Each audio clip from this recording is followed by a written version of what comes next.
talk a little bit about your personal success, but I know you don't like to talk about that because I know you're very modest, which is a good thing.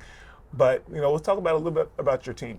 You guys have been to the NCAA tournament for 2 years in a row, which is fantastic. And so talk about your experience last year playing in the NCAA tournament and beating UCLA, which was a huge deal. And then also talk to me a little bit about, like, what are your expectations and hopes for this year? Last year was incredible. To this day, I have no words to describe the drive we all had to go and want to win. It's been awesome. It was an amazing feeling to have all my girls around me and the coaching staff just celebrate that win. It was crazy to see the UCLA side just so quiet, and then all of our little fan base was going crazy, which was super cool to experience. Our expectations for this year are huge, I think. We have a lot of expectations, obviously, from the previous year, winning WAC and going and beating UCLA, but I think we're ready for it. We're ready to just get after it. We're ready to show them, like, that was just a glimpse of what we could be. Again, I know you don't want to talk about your personal success, but, like, you've become, one of the most decorated softball players, certainly at GCU, ever. Career leader in home runs and RBIs, and, like, what kind of, from your upbringing, gave you that desire to be successful? I think I've always just been a very competitive person. My family is super competitive, even when we're just playing board games. It's so competitive, no one likes to lose. So I think just having that mindset of always wanting to go and, like, be better. Like, I don't like to, like, fail. So when I fail, it's frustrating for me. We could have won in the second inning, or if we did this better, or whatever. Even if I'm playing a board game with my family, if I did that move earlier, like, it's so just what a little. What board games do you play with your family? Do not bring Monopoly around us, because we will fight, we will throw hands, because it's those little rules that will, like, oh, well, you rolled doubles 3 times, you have to go to jail. Yeah, you have to go to jail. So some people don't know that. So when we're like, oh, you got to go to jail, they're like, no. Like, Who doesn't know that? Actually, you'd be surprised. There's quite a few people who don't know that, but we play a lot of card games, so it's very competitive in our house. But we love playing games. That's all we do, and I think that's why we're also competitive on the field. Me and my sister, she grew up playing softball, and she played at UTEP, so I learned from her because she's very competitive and hard on herself. So I think that's why I'm the way I am too. I think that is a big deal. Like, having an older sibling, having an older sister that played collegiately and that you looked up to, not just like when she was in college, but you saw her play in high school, and kind of you were following behind her. What is your relationship like with her? She's my best friend. She's kind of my ride or die. I tell her everything.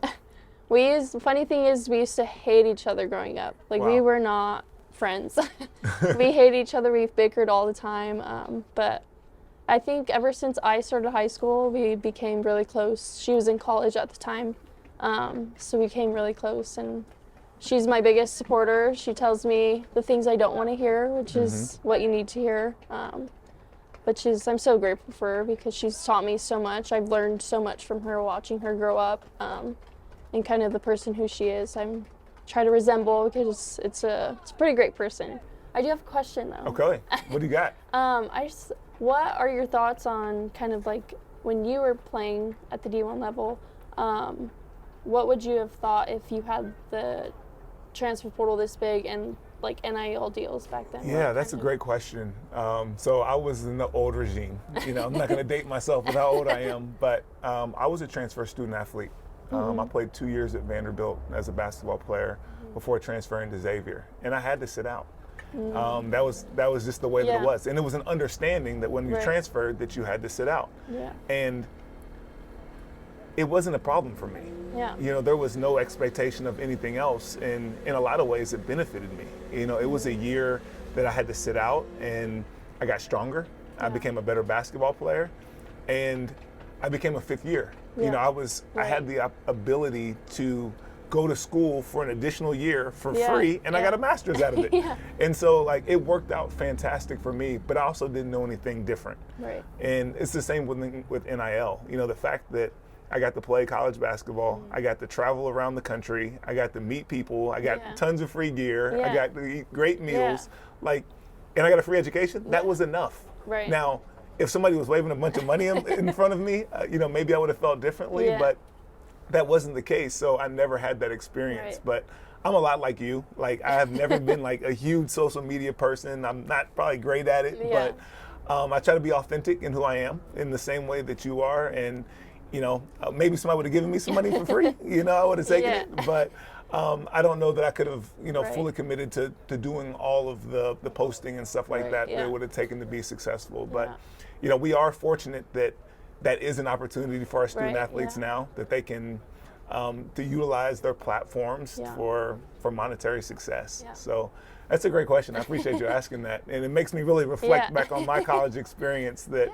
how would I have viewed that? You know, Yeah. I probably would have been nice not to have to sit out. Yeah. But in hindsight, and at the time, sitting out was not a negative for Yeah. me. And I don't think it's a negative for anybody. Right. You know, because I think that there's a lot of things that can take place from a maturity and growth standpoint during that time.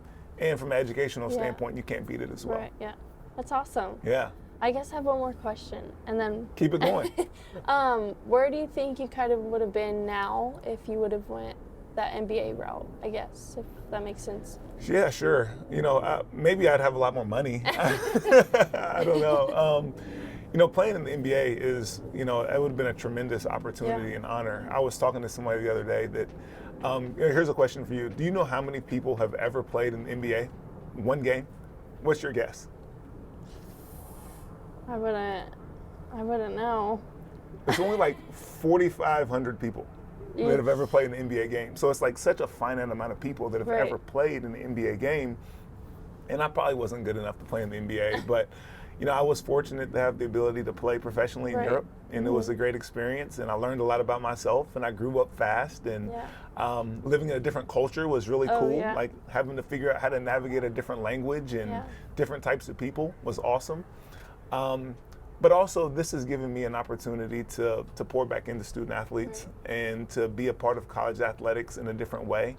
And that's something that I wouldn't trade for the world. Yeah. Nice. I love that. That's awesome. Well, great. Well, thank you so much again. And I look forward to seeing you in Seattle for the tournament. Yes, I'm so excited. Thank you for having me again. Absolutely.